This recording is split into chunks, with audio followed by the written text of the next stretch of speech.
Mirë, kemi mbritur në panelin e 6 të bisedave, të diskutimeve në këtë Halal Expo. Do t'jemi në një panel që do të rrotullohet biseda rreth turizmit, por sidomos turizmit që ne e kemi më të preferuar, më të afërt, më të dëshiruar, që është ai për haxhin dhe umren. Dhe kam kënaqësinë që në këtë panel të kem dy individ që janë ekspert me përvojë, në përvojë praktike në këtë fushë, Zoti Murat Basha, faleminderit që jeni në këtë panel, dhe Zoti Isa Krasniq, është kënaqësi. Shpresoj që pas diskutimeve të marrim edhe pyetje nga publiku, për aq sa do të kemi, qoftë publiku prezent, por edhe ai online. Zoti Basha do doja ta nisnim bashkë. Shpesh flasim për rëndësinë e haxhit, edhe rëndësinë e umres, duke përdorur klishe, po pa hyrë në brendësi. Pra i rëndësishëm haxhi, shtyllë e Islamit apo umre, por pa hyrë në thelb. Mbetet si një diskutim. Mund të na jepni një zbërthim në optikën tuaj, një interpretim se çfarë do duhet kuptojmë më tepër për teja asaj fjalisë e rëndësishme. Bismillah. Në rast parë, unë me që këtu jam edhe në rolin e një imami, falëndërime dhe minjore të kënë Allahu të zërgjel, paqja dhe mëshira ti qoftë në dërguarin e tij Muhammedin sallallahu alaihi wasallam. Në sonte faktikisht po flasim për dy shtylla të rëndësishme. Njëra nga ato është nga shtyllat e Islamit, siç është haxhi. Allahu azza ka bërë obligim haxhin në vitin e 9 të hijretit, domethënë një vit para ndërrimit të jetës pejgamberit sallallahu alaihi wasallam, dhe profeti jon Muhamedi alayhi salatu wassalam ka bërë vetëm një haxh, domethënë mas obligimit që ka ardhur. Dhe ajo ka qenë në vitin e 9 të hijretit. Allahu azza thotë në Kur'an: "Walillahi 'alan nasi hajjul beiti man istata'a ilayhi sabila." Që domethënë është Allahu e drejtë Allahut për njerëzit është që ato të kryen obligimin e haxhit në rast se kanë mundësi që ta kryejnë ato. Fjala obligim tu na tregon neve që haxhi është obligim për gjithë ato të cilët kanë mundësi ekonomike dhe kanë mundësi shëndetësore, dhe gjithashtu rruga është sigurt që ato të shkojnë të kthehen shëndoshë mirë. Të gjithë njerëzit që kanë këtë mundësi dhe nuk e kryejnë haxhin, ato quhen mëkatar për arsye se Allahu ja ka krijuar mundësitë dhe ai nuk i ka shfrytzuar. Bidash një hadith i pejgamberit sallallahu alaihi wasallam që i nxit që haxhin ta kryejnë sa më shpejt, për arsye se thotë nuk dihet dikush nga ju mund të smuret edhe mund të ngelë pa kryer atë haxh, atë obligim, dhe kjo ngel mbi kurrizën e tij. Gjithashtu haxhi është një nga shtyllat e Islamit, sepse pejgamberi sallallahu alaihi wasallam në një hadith që transmetohet nga Abdullah ibn Omeri radiallahu anhu më thotë: "Bunia Islamu ala khamsa." Islami është ndërtuar mbi 5 baza, 5 shtylla, 5 gjëra të fuqishme. Edhe ka përmendur, e para atyre është dëshmia se nuk ka zot tjetër të adhuruar me të drejtë përveç Allahut dhe se Muhamedi alayhi salatu wasalam është rob dhe i dërguar i tij, që është shahadeti, ashhadu an la ilaha illallah wa ashhadu anna Muhammadan rasulullah. Dhe shtylla e dytë thotë është iqamus salah apo falja namazit. Dhe shtylla e tretë thotë është ita'uz zakat, dhënia e zakatit. Shtylla e katërt vin dy rivajete. Buhariu e përmend që haxhi është i katërt, që thotë vizita, kryerja e haxhit. Dhe Muslimi e përmend haxhin i fundit që thotë është kryerja e haxhit. Po themi kryerja e haxhit dhe agjërimi i Ramazanit që ne kemi para vetëve tona. Pra kryerja e haxhit ka një mirësi shumë të madhe, për arsye se ai që e bën haxhin të vëllezër të nderuar, kthehet nëse ai e kryen haxhin për hir të Allahut azza wa jall, dhe atje nuk merret me thashë theme, dhe nuk merret me llafe koti, por e kryen haxhin, kthehet si ditën që e ka krijuar atë nëna vet, si ka lindur nëna vet. Domethënë pa mëkate mbi të. Pra haxhi mëbrur, haxhi i pranuar është ai haxh i cili e çon personin, nuk ka shpërblim tjetër thot pejgamberi sallallahu alajhi wasallam, por vetë xhennetit. Pra haxhi me bruar është ai haxh që i fshir aty gjithë mëkatet që ka bërë para dhe futet në xhennet inshallah tek Allahu Azza wa Jall. Pse? Për arsye se haxhi ka të bëjë me një adhurim madhështor që është madhërimi i Allahut, lartësimi i tij dhe tauhidi, njësimi i Allahut. Në çdo hap, në çdo sektor, në çdo vend ku na themi, thomi që në momentin e parë kur na veshim ihramin, thomi labejk Allahumma labejk, labejk la sharika lak labejk, innal hamda wa ni'mata lak wal mulk la sharika lak. Që do thot labejk Allahumma labejk, të përgjigjemi ty Allah, të përgjigjemi në atë që na ka ftuar. Kur e ka ftuar, kur Allahu Azza wa Jalla i thot Ibrahimit mbasi ndërtoi shtëpinë e shenjtë Qabën, thot o Ibrahim, hyp në kodrën e Arafatit dhe thirri njerëzit që të vinë nga gjitha anët e botës për të kryer haxhin. Ibrahimi alayhi salatu wasalam i tha, ja Allah, ku do shkoj zëri im në këtë shkretir kaq madhe, kush do të dëgjoj? Tha, për ty o Ibrahim është obligim që t'i ftosh njerëzit dhe për ne është obligim, ne dim si të lajmërojmë ato që të vinë. Edhe kjo pra thirrja e Ibrahimit ka arritur sot edhe në vendet tona dhe në gjithë vendet e botës dhe njerëzit përgjigjen me haxh. Pra thot labejk Allahumma labejk, të përgjigjem te Allah, të përgjigjem. Labejk la sharika lak labejk, të përgjigjem dhe dëshmoj se nuk ke shok dhe ortak tjetër dhe për ty përgjigjem. Labejk Allahumma labejk, labejk la sharika lak labejk, innal hamda wa ni'mata. Me të vërtetë gjithë falënderimet dhe begatit takojnë ty Allah. Dhe kjo pra është vetëm që tregon për tauhidin dhe njësimin e Allahut Azza wa Jalla. Po ta shikojmë haxhin në aspektin e përgjithshëm, është një lloj adhurimi i cili bëhet në kohë caktuar dhe në vend caktuar. Pra haxhi ka kohën e vet. Koha e vet kush është? Është Dhulhijja, muaji Dhulhijja. Nuk bëhet për asaj kohe. Në rast se ti don që të shkosh dhe ta kryesh haxhin para kësaj kohe, ai nuk pranohet, por quhet umre, që do flasim ndoshta në pjesën e dytë të misionit, që ta komentojmë më mirë. Ndërsa haxhi është ai i cili bëhet në kohë të caktuar dhe në vend caktuar. Kohë caktuar është Dhulhijja dhe konkretisht haxhi është Arafati. Pejgamberi sallallahu alaihi wasallam thotë el hajj Arafa. Haxhi është që të qëndrosh në kodrën e Arafatit dhe kjo është në ditën e 9 të muajit Dhulhijja.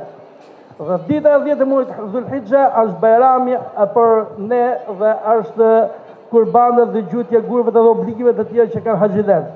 Pra, 9, 10, 11, 12 janë ditë të haxhit. Ai që arrin këtë ditë, që ka bën njëti për të shkuar dhe shkon në atë vend ku duhet. Kush është vendi? Vendi posaçëm për haxhin është Mekja e ndritur. Është shtëpia ku ka ndërtuar Ibrahimi alayhi salatu wasalam, që ka të bëjë me tawaful ifade, që është ai tawafi i haxhit. Po mund të bëhet edhe tawaf më përpara, që është tawafi ku shkojnë haxhilerët që bëjnë umrën, dhe qëndrimi në Arafat, tawaful ifade, therrja e kurbanit, gjutja e gurëve që është në Mina. Ky është vendi ku bëhet haxhi. Nuk e di sa ishte qartë, ke nevojë për më shumë apo jo? Qartë. Ata që janë pa qartë ngelet për të bërë pyetje, por pyetja që kam unë është gjithë qytetarët, besimtarët, shpesh nuk po them ankohen, por shqetësohen për kostot e larta të haxhit, të cilat janë të përcaktuara, nuk ndryshohen, pra nuk është një tregilir ku ka konkurrencë dhe a mund të kemi një metodë planifikimi për këto kosto, qoftë për haxh, qoftë për umre, që këshillohet për ta lehtësuar? Në rast të parë, kjo është diçka që i përket çështjeve atyre të cilët janë organizatorë. Unë nuk kam shumë dituri për këtë, vetëm se duhet të themi gjë. Pejgamberi sallallahu alaihi wasallam i ka thënë Aishës radhiyallahu anha, ja Aisha, shpërblimi jot tek Allahu Azza wa Jall është mbas lodhjes tënde dhe shpenzimeve tuaja. Domethënë, këto dy janë komponentë kryesorë. Në rast se këto shpenzojnë shumë për të kryer një haxh, më të vërtetë ndoshta i vendon nga xhepi, por shpërblimi tek Allahu Azza wa Jall është akoma më i madh. Dhe në rast se këto lodhen shumë në kryen e atij haxhit, kjo është hadith sahih që transmetohet nga pejgamberi sallallahu alajhi wasallam. Në rast se ato lodhen shumë në kryen e haxhit apo të umrës, sa më shumë tjetë lodhja tyre dhe shpenzimi tyre, aq më i lartë është tek Allahu Azza wa Jall. Për këtë. Nësa rrugëzidhje tjetër për këto është kjo, që po të ketë edhe firma tjera, si që janë këto kompanit që qënë për umre, po të jepet edhe këtyre një dorë e lirë që këto të kenë mundësi për të çuar njerëz, sigurisht që do bjeri ndoshta edhe vdera e haxhit. Po këtë nuk jam unë që e vendos, fatkeqësisht. Padyshim. Zotë Krasniqi, mbetemi për te kostove. Dhe me aq sa kuptuam nga vlera, haxhi është një pelegrinazh, por edhe umra në raste të caktuara ka vlerën e haxhit. Mund ta nisim nga kjo? Atëherë, përshëndetje të gjithëve, faleminderit për pjesëmarrjen që jam këtu mes jush. Jam i nderuar edhe që mos të harroj një falënderim të veçantë për vlla Fabin, i cili ka marrë këtë lloj organizimi kaq të mrekullueshëm dhe kaq të rëndësishëm. Sa i përket pyetjes suaj, normalisht haxhi është i vështirë dhe ka kosto goxha të larta, por më vjen ndërmend fiks ajo ngjarja e Ummu Seleme, e cila shkon tek profeti Muhammed a.s. duke ju anku dhe duke qajt tek profeti a.s. duke i thënë që nuk kisha mundësi, pra burri im nuk më mori në haxh të jem me ty, dhe nga që s'kishte mundësi burri saj, pra kishte vetëm një deve, dhe jam shumë e mërzitur. I tha nuk ke pse më u mërzit, sepse nëse ti merr bën pjesë ose bën një umra në Ramazan, do kesh shpërblimin si të jesh me mua në haxh. Prandaj Zoti e ka lehtësuar, si më thon, dhe ka mënyra të tjera të cilat mund të merret sevapi në rastin që nuk është mundësia e kryerjes së haxhit. Sa i përket turizmit në përgjithësi, doja të thoja që ne si agjenci, ne kemi 10 vite që merremi me turizmin, ashtu si që përmend edhe Zoti në Kur'an, rihlet e shita'i was-sayf, turizmi dimror dhe veror. Turizmin veror ne kemi incoming, do të thonë që presim nga Arabia Saudite dhe vendet e tjera të gjirit. Ka 10 vite që bëjmë guidat ballkanike, dhe kemi edhe turizmin, po themi, të jashtëm, outgoing, turizmi i jashtëm që marrim jo vetëm shqiptar, por edhe pjesën e Ballkanit, gjithë pasaportat të BE-s, dhe i çojmë për umra në Arabinë Saudite. Për një besimtar, për një musliman, është shumë e rëndësishme që të paktën një herë në jetë ta vizitoje Qaben, sepse gjithë jeta e tij do i ndryshoje pas vizitës së Qabes. Qabja është shtëpia e Allahut më e madhe në tokë. Gjithsecili nga ne ka mundësi, po themi, që të organizoje veten e tij, pra në mënyra të ndryshme, që një herë në jetë paktën ta vizitoje. E mira e agjensive, po themi, me që jam të shumta në numër, është se muslimani shqiptar dhe jo vetëm ka mundësi të zgjedh një agjensi, ka mundësi të zgjedh një agjensi tjetër për shkak shërbimit, dhe ka mundësi të zgjedh një agjensi tjetër për shkak datave të caktuara dhe të pranueshme për tek orari punës apo diçka tjetër që ka në jetë, dhe shumëllojshmëria e shërbimeve ka të bëjë shumë tek një turist, sepse në realitet, në të vërtet, ai mund të jetë haxhi ose umrexhi, por agjencitë duhet ta shohin si një turist, në mënyrë që t'i japin të gjitha shërbimet që ai i meriton. Sot muslimanët shqiptar kanë mundësi të zgjedhin dhe mbi të gjitha kanë mundësi të shkojnë edhe vetë. Gjithsecili nga ne mund të aplikojë për një vizë online. Arabia Saudite, nga politikat e saj, është zgjerimi. Zgjerimi në gjitha hapësirat që ajo ka. Pra qoftë në turizëm, qoftë në biznes, qoftë në gjitha sferat e jetës, Arabia Saudite po ndjek politika të zgjerimit. Prandaj gjithsecili nga ne jo vetëm të shkojë të kryej umrën, por Arabia Saudite është një mundësi edhe turizmi. Pra Gjidja, qyteti i Gjiddes ofron turizëm, qyteti i Ulas tregon dhe ofron turizëm kulturor, Gjithashtu Riyadhi ka evente të ndryshme që mund të marrë pjesë dikush pra të shkojë. Sot ne po flasim për një Arabi e cila vizionin e ka shumë të qartë, pra vizioni 2030-ës është që të arrije numrin maksimal të turistëve dhe shërbimit, normalisht, të gjithë ata të cilët turizmi ka dhe diçka tjetër, edhe në Shqipëri.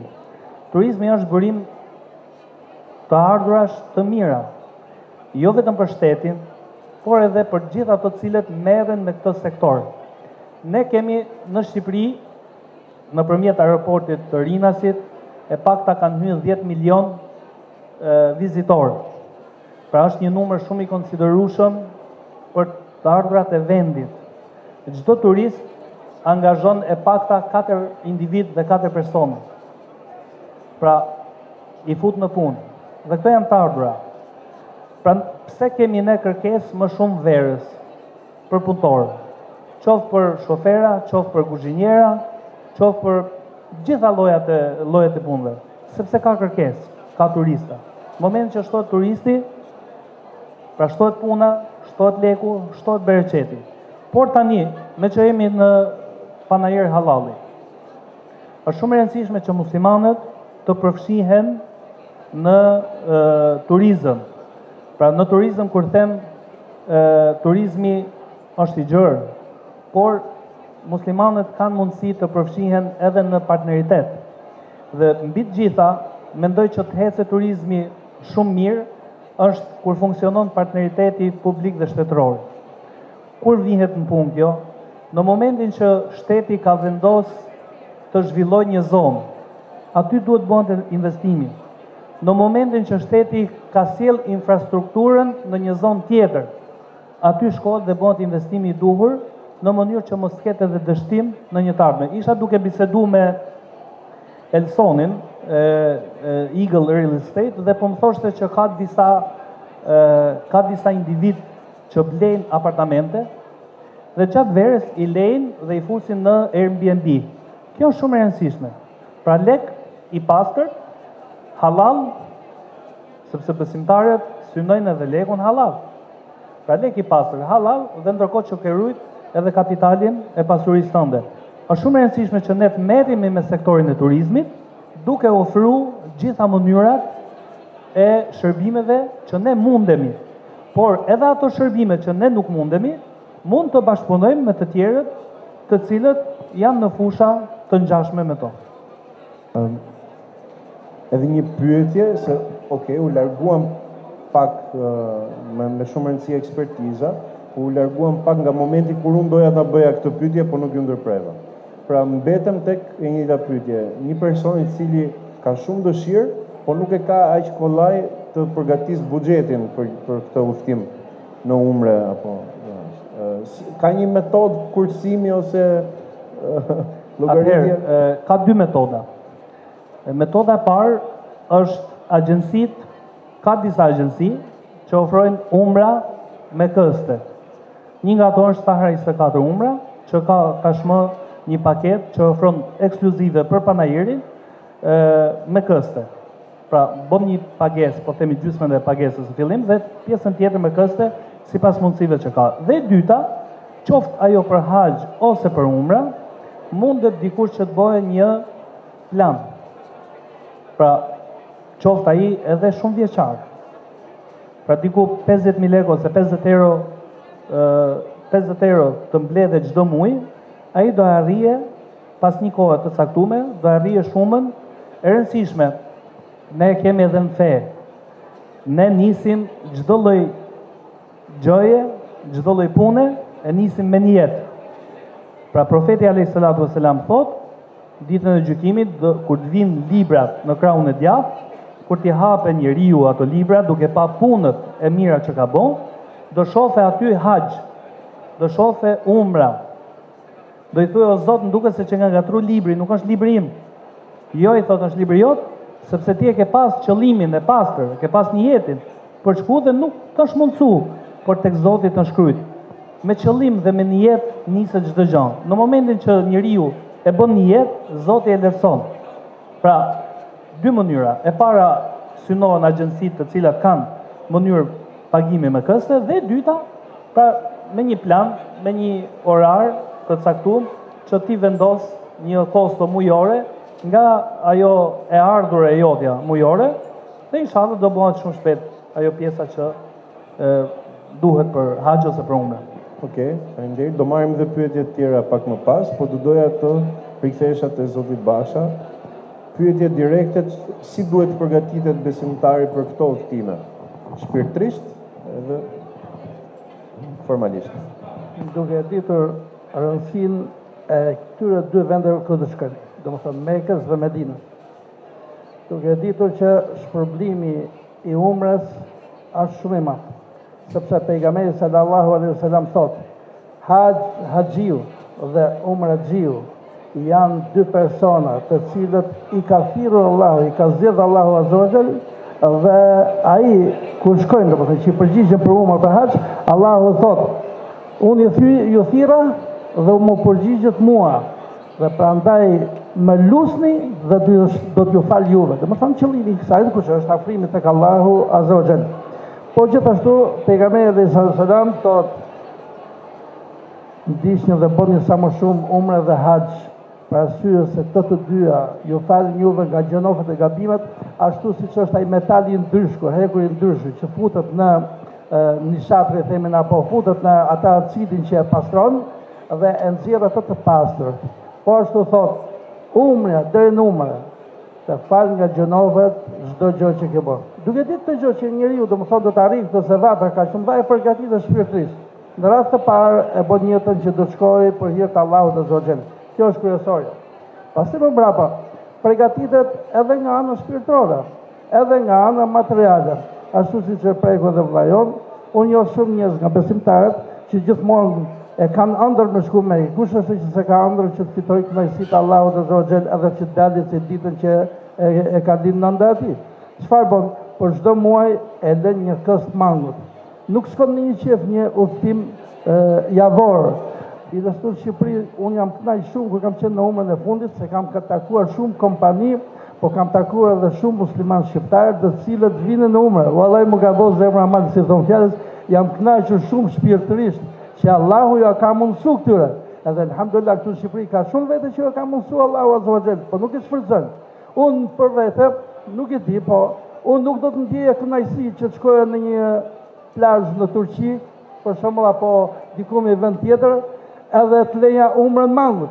Për arsye se ai plazh është për kënaqësi një javore, edhe kushton 1300, 2000, 1500 euro. Nësa një umra për shembull kushton 600, 700, edhe ajo 2 javorosh. Po tjetër kënaqësi dhe me tjetër sens kthehet muslimani kur kthehet për atje. Në rast parë kur shkon tek shtëpia e Zotit, çfarë ndjen? Ajo kënaqësi e më e madhe, dhe ajo është mirësi e më e madhe që ka dhënë Allahu azza wa jall. Edhe di një gjë vëllezër.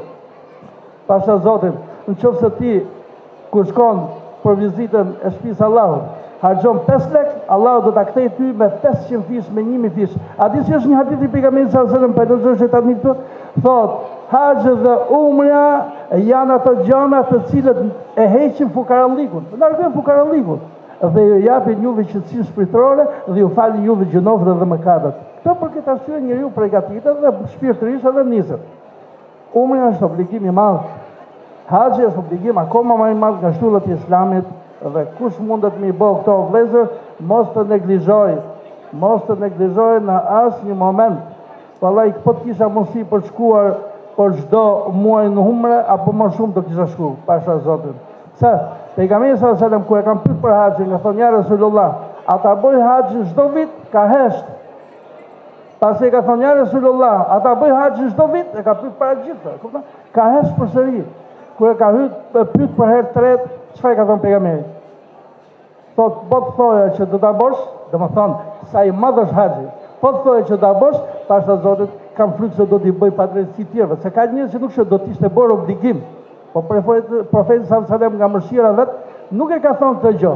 Sa rëndësia është shumë e madhe, po për të mos i arritur njerëzit që të vehen në vështirësi dhe të bëhet obligim, dhe ai i cili nuk ka pasaj do të detyrohet të shkojë, tha shkoni sa më shumë. Sa herë keni mundësi me shku, shkoni. Udhëtimi i bukur dhe i këndshëm, Allahu ja mëson gjithë muslimanëve të çdo qoftë. Amin. Sot ju shpërblet për informacionet praktike, po dhe për atë analizë që ofruat. Nëse kemi pyetje nga publiku këtu fillimisht, vetëm ngrini dorën dhe vjen mikrofoni. Në informacion që mund të kërkoni.